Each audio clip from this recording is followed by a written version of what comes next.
Question number 5, Jan Logie. Thank you, Mr Speaker. My question is to the Minister for Social Development and asks, will the Minister make an emergency one-off injection of funding into child, youth and family to address concerns about the safety of children in state care raised by the Children's Commissioner today?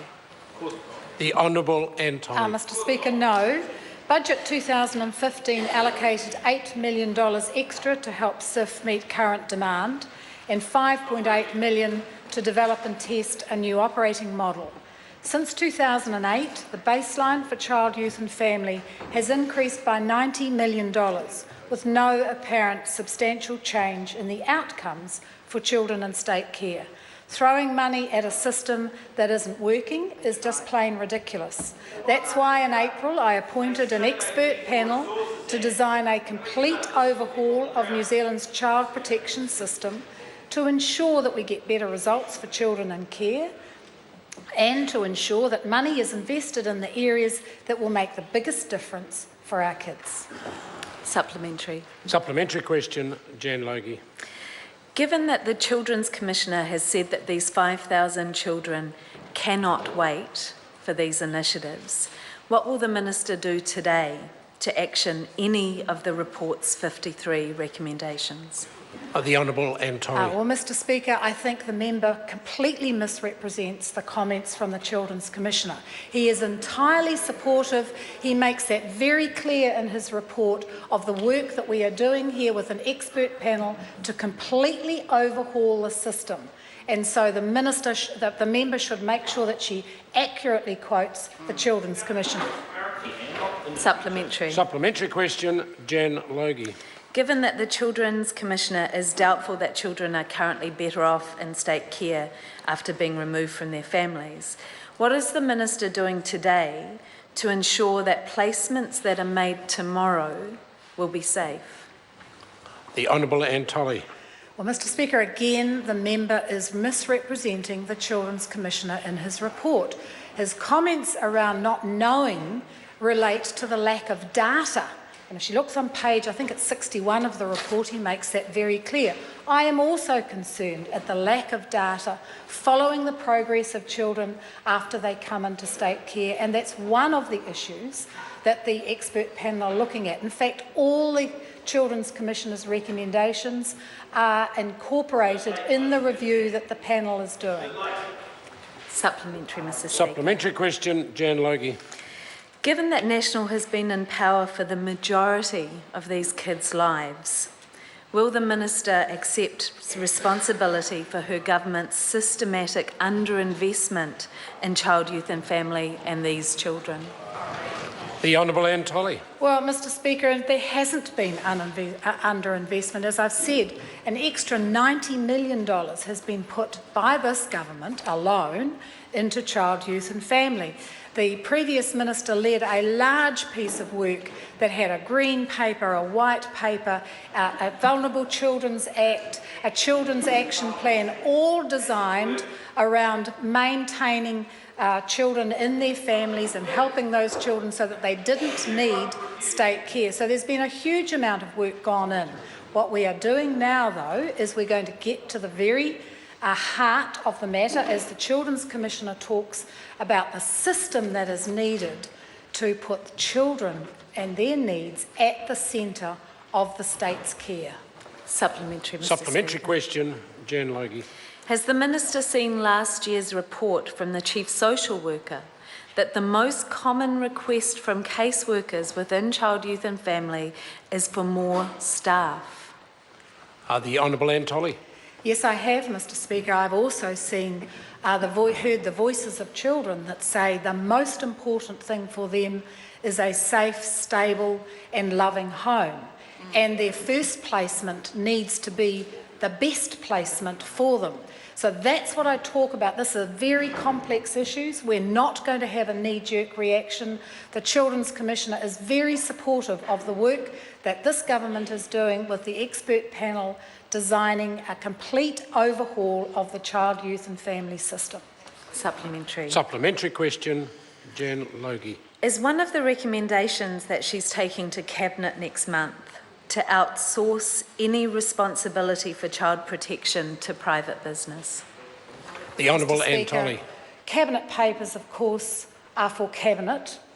And what I'm taking to Cabinet next month is a very high-level report from the expert panel. I do intend to make that public following Cabinet's consideration of it. Supplementary question, Jan Logie. Will the Minister commit to keeping Child, Youth and Family Services within Government's direct control and our collective care? The Honourable Anne Tolley. Mr. Speaker, where the government takes children into its care, it has an absolute responsibility to make sure that those children have better outcomes in their life, and I am determined to make sure that that happens. Supplementary question, Marama Fox. Thank you, Mr. Speaker. Point of order, Jan Logie. I didn't hear my Order, the question was definitely answered. addressed. Supplementary question, Marama Fox.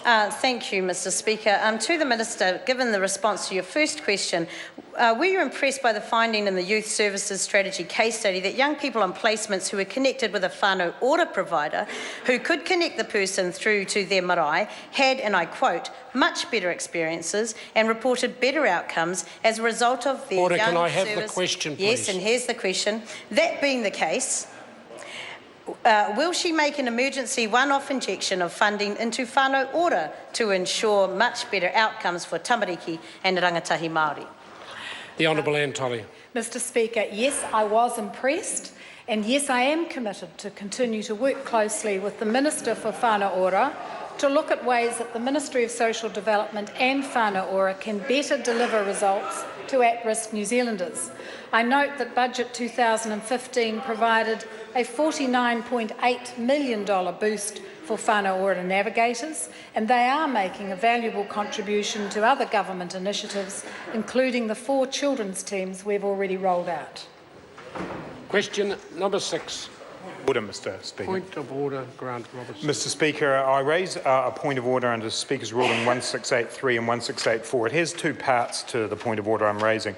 This question was set down to the Prime Minister and asked him whether he stood by a statement. That statement was made in this House. There's no dispute that the statement was made. It was in Hansard. Order, can I just have the point of order? The point of order, Mr. Speaker, is that I believe the transfer of the question undermines the integrity of question time. I do not understand how the opposition can hold the Prime Minister to account when direct quotes that he has given in this House are transferred. If you will indulge me, Mr. Speaker, the second part of my point of order is that the option that then gives the opposition is to simply ask the Prime Minister, does he stand by all his statements? That is a ridiculous situation because that question wouldn't be transferred. We then lose valuable supplementary questions and the opportunity is opened up for the Minister answering to say they don't have the material available to them. I think this kind of transfer undermines the integrity of question time. Order. Order. I don't agree with the member. If I felt for 1 minute that it did, in transferring, undermine the integrity of question time and effectively it was an anathema to the justice of the question time system, then I would not allow the transfer. I think there are, in regards to the second point made by Grant Robertson, there are ways that this question could have been worded in such a way that it couldn't have been transferred, and that includes ways that are more general than just does the Prime Minister stand by a statement. I suggest that if he wants advice on the wording of that, he takes some advice from perhaps the clerk, the Office of the Clerk, to help him in further wording questions so that it is more difficult for the transfer to occur. But in this case, the transfer is the right of the government, provided it doesn't in any way mean the shifting of responsibility doesn't get a fair chance to answer. The question, in essence, is around KiwiSaver. That responsibility is in the hands of the Minister of Finance, and I think the question can proceed if the member wishes to continue. Point of order, Mr. Speaker. If it's a fresh point of order, I'll happily hear it. Mr. Speaker, the ability for a minister... Order, can I just have the fresh point of order? The point of order is this. How is it not anathema to... Order. Now the member is questioning a ruling I've just given. I've been quite clear about it. If the member wants to raise a fresh point of order, I'll hear it. But if it... Order. The member might want to resume. we get to a very disorderly state in this House if members then continue to relitigate, particularly when they lead me to believe it's a fresh point of order, and as they get into their so-called fresh point of order, it's simply a case to argue the case with me. That is unacceptable. I've made a ruling. The member can shake his head and say that he doesn't agree with it. I think there's frequent opportunities for members to disagree with rulings that I make in this House, but at the end of the day, they must accept them. Question. A fresh point of order. Yes. Grant Robertson. Mr. Speaker, I seek leave of the House for this question to be transferred back to the Prime Minister. Order. I invite the member to look at Speaker's ruling 1695. I'm not putting that leave. Question number 6, Grant Robertson. Mr. Speaker, my question is to the Minister of Finance.